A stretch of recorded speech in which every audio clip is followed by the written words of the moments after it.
Stephen swings from side to side in the barber chair as he looks down at Andy's smiling face on the screen of his majestic black Samsung Galaxy S10 5G. Andy laughs and points his stubby finger. You see, you little wretch, you thought the coronavirus wasn't real. Look at you now, locked down in a shop, coughing out your lungs. Stephen coughs and shakes his head. Stop with the fake news, bro. I said it might not be real because anything that comes from the government and the media has to be taken with a pinch of salt. Andy rolls his eyes. So I guess Idris wasn't gassing after all. Stephen coughs and spits out a clear mouthful of phlegm into the sink. Nah, he wasn't. But you are about this 5G nonsense causing a virus.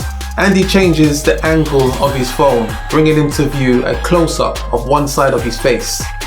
Bro, it's the 5G. It's something to do with the fast download speed letting out radiation.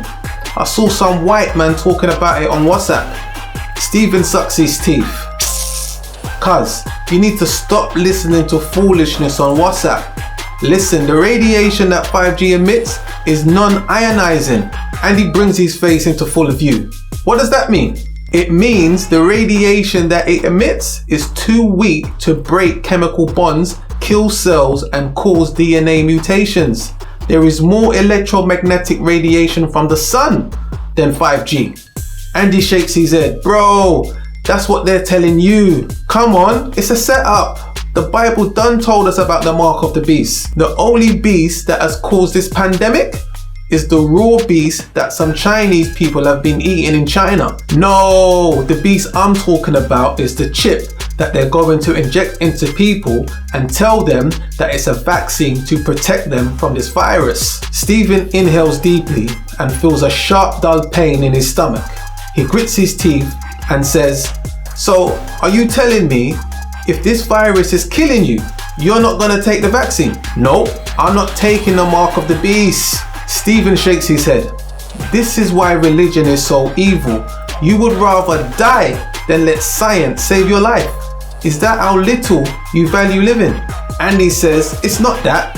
I value my spirit living on for eternity. Stephen coughs and gargles a bit of phlegm into his throat. He says, your spirit? Let me ask you, what is your spirit made of? Energy. What form of energy? Thermal, kinetic, chemical, electrical, elastic, gravitational? Andy twists his lips out of frustration of being backed into a corner of ignorance. He says, I don't know, but it's a feeling. I can't explain it. Do you know why you're able to have that feeling? Andy narrows his eyes. Stephen continues, because you have a body and a brain. That is why you're able to feel. Andy sits back onto the headboard.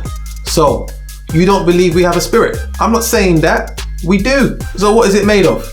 It's not made of anything, because it's an operation that is developed through our 5 senses and synthesizes in our brains. So what happens when we die? Well, our spirit stops functioning because our senses and brain are no longer working.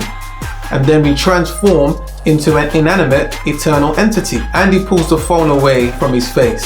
How so? Because matter and energy cannot be created or destroyed. It can only transform or transfer. We go from animate to inanimate. That's why I'm scared of dying, because I know the truth about death. Andy blinks his eyes as if he's trying to hold back tears.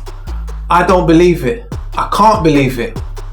You're saying all of my loved ones that have already died, I will never see them again? Stephen can feel his heartstring pull as he thinks of all his loved ones that have died. He tries to lighten the mood. Yeah, but even if your idea of the spirit was true, how would you be able to see them anyway, without any eyes? Andy smirks. Stephen says, but seriously, life is about creating and experiencing new values for eternity.